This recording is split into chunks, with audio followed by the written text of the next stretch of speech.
नमस्कार विद्यार्थी मित्रांनो, सत्यशोधक अकॅडमी बीड या यूट्यूब चॅनलवर आपल्या सर्वांचं स्वागत आहे।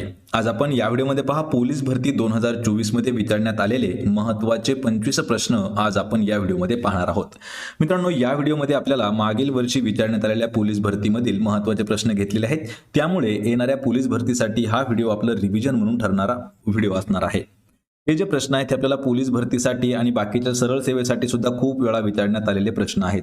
त्यामुळे मित्रांनो, आपल्याला या व्हिडिओची जर पीडीएफ डाउनलोड करायची असेल तर आपलं टेलिग्राम चॅनल आहे, सोबतच आपला व्हॉट्सअप ग्रुप देखील आहे। दोघांच्याही लिंक्स मी तुम्हाला डिस्क्रिप्शनमध्ये देत आहे, त्या ठिकाणी जाऊन आपण त्यांना जॉईन करा, म्हणजे आपल्याला प्रत्येक व्हिडिओची पीडीएफ त्या ठिकाणी उपलब्ध करून दिलेली आहे। आणि मित्रांनो, चॅनलवरती जर नवीन असाल तर सत्यशोधक अकॅडमी बीड या यूट्यूब चॅनलला देखील सबस्क्राईब करून ठेवा, म्हणजे आपल्याला डेली अशाच पद्धतीचे व्हिडिओज पाहायला मिळतील। चला तर व्हिडिओला सुरुवात करूया। तर पहा, आपला प्रश्न पहिला आहे, कोराडी खापरखेडा हे औष्णिक विद्युत प्रकल्प खालीलपैकी कोणत्या जिल्ह्यामध्ये स्थित आहेत? मित्रांनो, प्रश्नाचं जर उत्तर येत असेल तर 3 ते 5 सेकंदामध्ये आपण प्रत्येक प्रश्नाचं उत्तर हे कमेंट करून देण्याचा प्रयत्न करायचा आहे। या ठिकाणी काय विचारलं आहे? कोराडी आणि खापरखेडा हे औष्णिक विद्युत प्रकल्प कोणत्या जिल्ह्यामध्ये येतात? तर हे येतात पहा ऑप्शन क्रमांक 3, तर नागपूर या जिल्ह्यामध्ये स्थित आहेत। पर्याय क्रमांक 3 आपलं या प्रश्नाचं उत्तर होईल।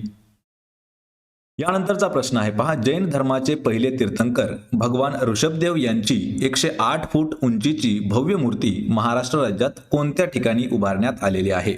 मित्रांनो, यावरती खूप वेळा प्रश्न विचारण्यात आलेला आहे पहा, त्यामुळे हा इम्पॉर्टंट प्रश्न आहे आणि या प्रश्नामध्ये आपल्याला 2 प्रश्न हे तयार होतात। तर जैन धर्माचे पहिले तीर्थंकर कोण होते हा देखील आपल्याला एक प्रश्न तयार होतो। तर ऋषभदेव हे जे आहेत हे पहिले तीर्थंकर होते पहा जैन धर्माचे। या ठिकाणी अजून एक प्रश्न विचारला जातो खूप वेळा आपल्याला की जैन धर्माचे शेवटचे तीर्थंकर म्हणजे 24वे तीर्थंकर कोण होते? तर ते होते पहा वर्धमान महावीर। आणि ऋषभदेव यांची 108 फुटाची उंची जी आहे ती महाराष्ट्र राज्यामध्ये कोणत्या ठिकाणी उभारण्यात आलेली आहे? तर ती उभारण्यात आलेली आहे ऑप्शन क्रमांक 4, तर मांगी तुंगी या ठिकाणी 108 फुटी उंची उभारण्यात आलेली आहे। पर्याय 4 आपलं या प्रश्नाचं योग्य उत्तर होईल। यानंतरचा प्रश्न आहे पहा, राज्यातील नागरिकांना आरोग्य अधिकार लागू करणारे देशातील पहिले राज्य कोणते ठरलेले आहे? मित्रांनो, हा देखील प्रश्न खूप महत्त्वाचा आहे पहा, आरोग्य अधिकार लागू करणारे देशातील पहिले राज्य कोणते ठरले? या प्रश्नाचं उत्तर होईल ऑप्शन क्रमांक 1, तर राजस्थान हे जे राज्य आहे हे राज्य असं देशातील आपल्या पहिलं राज्य ठरलं आहे की ज्यांनी नागरिकांना आरोग्य अधिकार हा जो लागू आहे तो केलेला आहे। पर्याय क्रमांक 1 आपलं या प्रश्नाचं योग्य उत्तर होईल।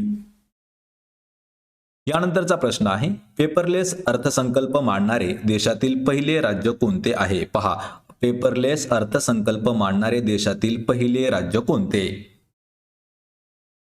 या प्रश्नाचं योग्य उत्तर आहे पहा पर्याय क्रमांक 3, तर उत्तर प्रदेश हे जे राज्य आहे हे देशातील असं पहिलं राज्य ठरलं आहे की त्यांनी त्यांचा जो अर्थसंकल्प आहे तो पेपरलेस अर्थसंकल्प मांडला होता। पर्याय 3 आपलं या प्रश्नाचं योग्य उत्तर असणार आहे। यानंतरचा प्रश्न आहे पहा, पहिला शिवसन्मान पुरस्कार खालीलपैकी कोणाला जाहीर करण्यात आलेला आहे? मित्रांनो, हा प्रश्न करंट अफेअर्सवरील इम्पॉर्टंट असणारा प्रश्न आहे आणि पहिला शिवसन्मान पुरस्कार जो आहे तो कोणाला जाहीर करण्यात आला? तो करण्यात आलेला आहे पहा ऑप्शन क्रमांक 2, भारताचे पंतप्रधान नरेंद्र मोदी यांना पहिला शिवसन्मान पुरस्कार जाहीर करण्यात आलेला आहे। पर्याय क्रमांक 2 आपलं या प्रश्नाचं उत्तर होईल।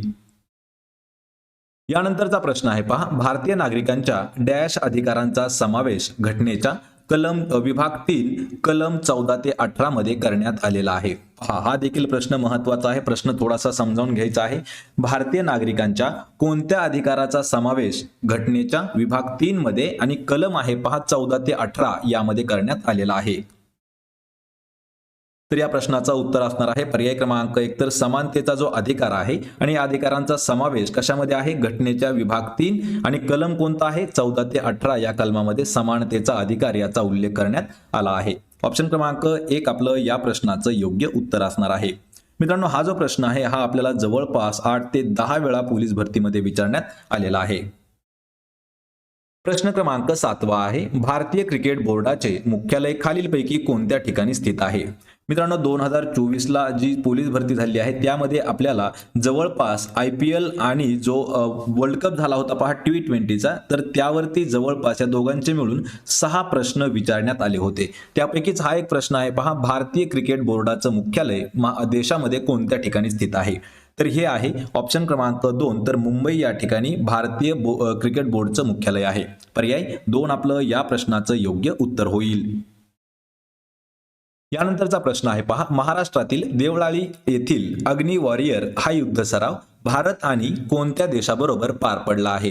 पहा, महाराष्ट्रातील कोणत्या ठिकाणी, तर देवळाली या ठिकाणी झालेला आहे पहा अग्नी वॉरियर हा युद्ध सराव. आणि हा युद्ध सराव भारत आणि कोणत्या देशामध्ये झालेला आहे? तर लक्षात ठेवायचे, भारत आणि सिंगापूर या 2 देशांमध्ये झालेला आहे पहा अग्नी वॉरियर हा युद्ध सराव. ऑप्शन 4 आपलं या प्रश्नाचं उत्तर होईल. यानंतरचा प्रश्न आहे, एका माध्यमातून दुसऱ्या माध्यमाकडे प्रकाशाचे वक्र किरण जात असताना त्याला डॅश म्हणून ओळखले जाते. पहा, या ठिकाणी माध्यमाकडे आहे, तर एका माध्यमातून दुसऱ्या माध्यमाकडे प्रकाशाचे जे वक्र किरण जातात त्याला काय म्हणून ओळखलं जातं? तर त्याला काय म्हणतात पहा, ऑप्शन क्रमांक 2 अपवर्तन म्हणून त्याला ओळखलं जातं. पर्याय क्रमांक 2 आपलं या प्रश्नाचं योग्य उत्तर होईल. पहा, अपवर्तनाची व्याख्या काय आहे? एका माध्यमातून दुसऱ्या माध्यमाकडे प्रकाशाचे जे वक्र किरण जात असतात त्याला म्हटलं जातं अपवर्तन. पर्याय 2 आपलं उत्तर होईल. यानंतरचा प्रश्न आहे, प्रजासत्ताक दिनाच्या उत्सवाचा एक भाग म्हणून केंद्रीय पर्यटन मंत्रालय कोणत्या कालावधीत भारत पर्व कार्यक्रम आयोजित करण्यात आला होता? पहा, हा देखील प्रश्न खूप महत्वाचा आहे. पहा, तर भारत पर्व हा जो कार्यक्रम आहे हा कधी आयोजित करण्यात आला आहे?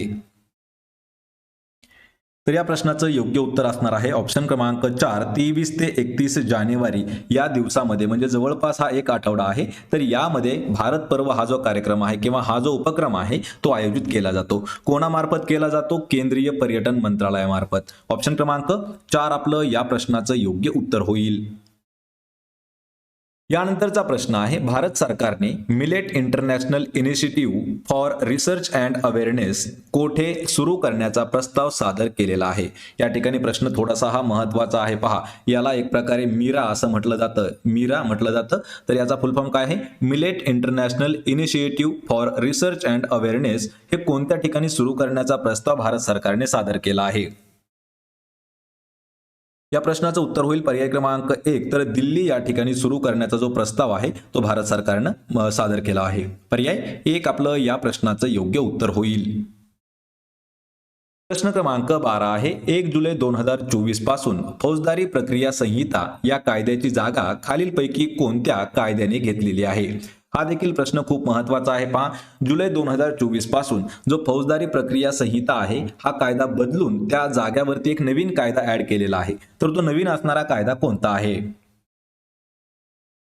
या प्रश्नाचं उत्तर होईल पर्याय क्रमांक 2, भारतीय नागरिक सुरक्षा संहिता हा जो कायदा आहे हा फौजदारी प्रक्रिया संहिता जी आहे त्या कायद्याची जागा घेणार आहे. आणि हा सुरू करण्यात आलेला आहे पहा 1 जुलै 2024 या दिवसापासून. पर्याय 2 आपलं या प्रश्नाचं योग्य उत्तर होईल.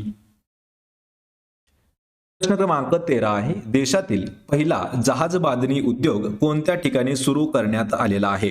मित्रांनो, हा देखील प्रश्न खूप महत्वाचा आहे आणि हा प्रश्न आपल्याला सातारा पोलीस भरतीमध्ये सुद्धा विचारण्यात आलेला आहे आणि हा प्रश्न आपल्याला SRPF मध्ये सुद्धा विचारण्यात आलेला आहे. देशामध्ये आपल्या पहिला जो जहाज बांधणी उद्योग आहे तो कोणत्या ठिकाणी सुरू करण्यात आलेला आहे?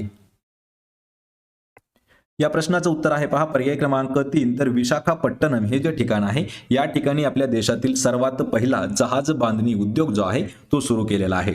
पर्याय 3 आपलं या प्रश्नाचं योग्य उत्तर होईल. यानंतरचा प्रश्न आहे, सूर्यमाळ कडा हा कोणत्या जिल्ह्यातील सर्वात उंचीचं ठिकाण आहे? पहा, आपल्याला महत्वाचा प्रश्न आहे मित्रांनो, कारण हा प्रश्न आपल्याला पालघर पोलीस भरतीमध्ये विचारण्यात आलेला आहे आणि या प्रश्नाचं उत्तर देखील आहे पहा ऑप्शन क्रमांक 3, तर पालघर या प्रश्नाचं आपलं उत्तर आहे. लक्षात ठेवा, पालघर या जिल्ह्यामध्ये सर्वात उंचीचं ठिकाण आहे सूर्यमाळ कडा. पर्याय क्रमांक 3 आपलं या प्रश्नाचं योग्य उत्तर होईल. यानंतरचा प्रश्न आहे, खालीलपैकी कोणाला 2024 या वर्षीचा पद्मविभूषण पुरस्कार मिळालेला नाही? लक्षात ठेवा, नाही असा आपल्याला प्रश्न विचारण्यात आलेला आहे. 2024चा जो पद्मविभूषण पुरस्कार झाला तो कोणाला देण्यात आलेला नाही? तर या ठिकाणी उत्तर काय असणार आहे? याचा पर्याय क्रमांक 4, फातिमा बिवी यांना 2024चा पद्मविभूषण जो आहे तो देण्यात आलेला नाही. यामध्ये वैजंतीमाला बाली, कोनिडला चिरंजीवी आणि व्यंकय्या नायडू या तिघांना देखील पद्मविभूषण पुरस्कार मिळालेला आहे. ऑप्शन क्रमांक 4 आपलं योग्य उत्तर होईल पहा फातिमा बिबी यांना देण्यात आलेला नाही. यानंतरचा प्रश्न आहे, शिक्षणाचा मूलभूत अधिकार हा खालीलपैकी कोणत्या कलमाअंतर्गत देण्यात आलेला आहे किंवा कोणत्या कलमामध्ये त्याचा समावेश केलेला आहे? शिक्षणाचा मूलभूत अधिकार. या प्रश्नाचं योग्य उत्तर आहे पहा ऑप्शन क्रमांक 4 तर कलम 21 कलम 21 नुसार शिक्षणाचा मूलभूत अधिकार जो आहे तो देण्यात येत आहे. पर्याय 4 आपलं या प्रश्नाचं योग्य उत्तर होईल. यानंतरचा प्रश्न आहे पहा, सैनिकी प्रशिक्षण देणारी कॉलेज ऑफ मिलिटरी इंजिनिअरिंग ही संस्था महाराष्ट्र राज्यात कोणत्या ठिकाणी स्थित आहे? मित्रांनो, हा प्रश्न आपल्याला 3 वेळा विचारण्यात आलेला आहे. हा प्रश्न आपल्याला 1 वेळा विचारला होता पहा, आपल्याला हा तलाठी भरतीमध्ये सुद्धा विचारला होता. हा प्रश्न आपल्याला पोलीस भरतीमध्ये सुद्धा विचारण्यात आलेला आहे. लक्षात ठेवा, कॉलेज ऑफ मिलिटरी इंजिनिअरिंग ही संस्था महाराष्ट्रामध्ये कोणत्या ठिकाणी स्थित आहे? तर ही आहे पहा ऑप्शन क्रमांक 1 तर दापोडी या ठिकाणी आहे आणि दापोडी हे पुणे या शहरामध्ये ठिकाण येतं. पर्याय 1 आपलं या प्रश्नाचं योग्य उत्तर होईल. प्रश्न क्रमांक 18 आहे, खालीलपैकी कोणत्या देशात भौगोलिक क्षेत्राच्या सर्वाधिक टक्केवारीमध्ये वनक्षेत्र आहे? पहा, प्रश्न महत्वाचा आहे. वनरक्षक 2019 मध्ये या प्रश्नाचा उल्लेख करण्यात आला होता. खालीलपैकी कोणत्या देशात भौगोलिक क्षेत्राच्या सर्वाधिक टक्केवारीमध्ये वनक्षेत्र स्थित आहे? तर या प्रश्नाचं अचूक उत्तर असणार आहे पर्याय क्रमांक 4 तर जपान हा जो देश आहे, या जपान देशामध्ये भौगोलिक क्षेत्राच्या सर्वाधिक टक्केवारीमध्ये काय आहे? वनक्षेत्राचा समावेश आहे. पर्याय 4 आपलं या प्रश्नाचं उत्तर होईल. प्रश्न क्रमांक 19 आहे, जगातील एकमेव floating national park Keibul Lamjao हा भारतातील कोणत्या राज्यामध्ये स्थित आहे? या ठिकाणी पहा, फ्लोटिंग नॅशनल पार्क जगामध्ये एकमेव असणारे जे फ्लोटिंग नॅशनल पार्क आहे ते आहे पहा किबुल लामजाओ आणि हे भारतातील कोणत्या राज्यामध्ये स्थित आहे? या प्रश्नाचं योग्य उत्तर असणार आहे पर्याय क्रमांक 2 तर मणिपूर हे जे राज्य आहे, मणिपूर राज्यामध्ये आहे पहा किबुल लामजाओ हे एक फ्लोटिंग नॅशनल पार्क आहे आणि हे जगामधील एकमेव फ्लोटिंग नॅशनल पार्क आहे. पर्याय 2 आपलं या प्रश्नाचं अचूक उत्तर होईल. प्रश्न क्रमांक 20 आहे, कोणत्या राज्याच्या क्रीडा विभागाने 25 जानेवारी 2024 रोजी टेनिसपटूंसाठी लक्षवेध कार्यक्रमाची घोषणा केलेली आहे? जानेवारी 2024 मध्ये टेनिसपटूंसाठी एक कार्यक्रम आयोजित केला होता पहा, त्याचं नाव आहे लक्षवेध. तर तो कोणत्या राज्याच्या क्रीडा विभागाने जाहीर केलेला आहे?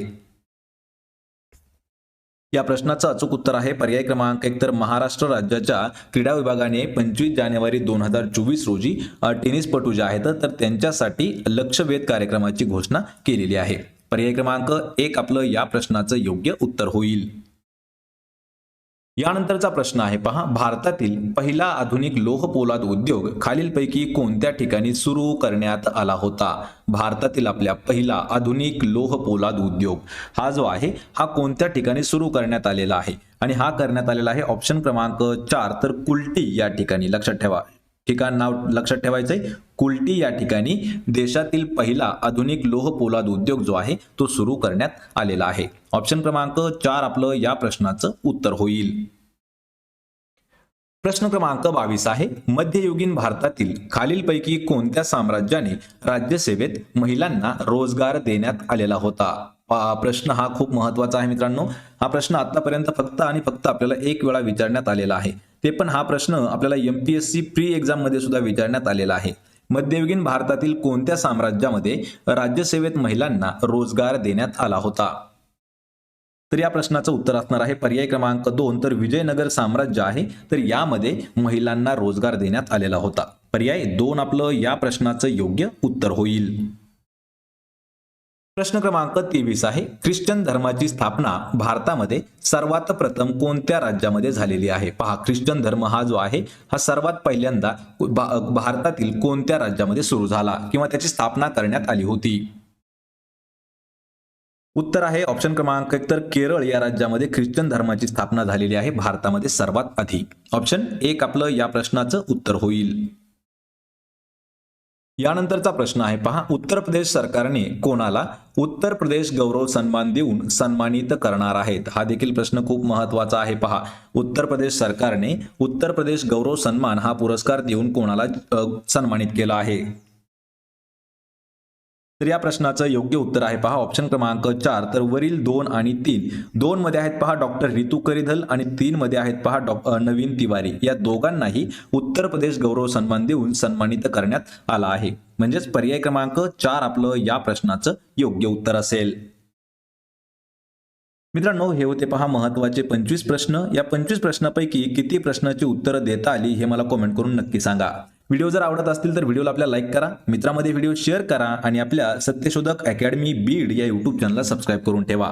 प्रत्येक व्हिडिओची PDF अगदी आपल्याला फ्रीमध्ये देण्यात आलेली आहे. त्यासाठी फक्त डिस्क्रिप्शनमध्ये लिंक दिलेली आहे, त्या जाऊन टेलिग्राम चॅनलला जॉईन करा. म्हणजे आपल्याला त्या ठिकाणी प्रत्येक व्हिडिओची PDF उपलब्ध करून देण्यात आलेली आहे.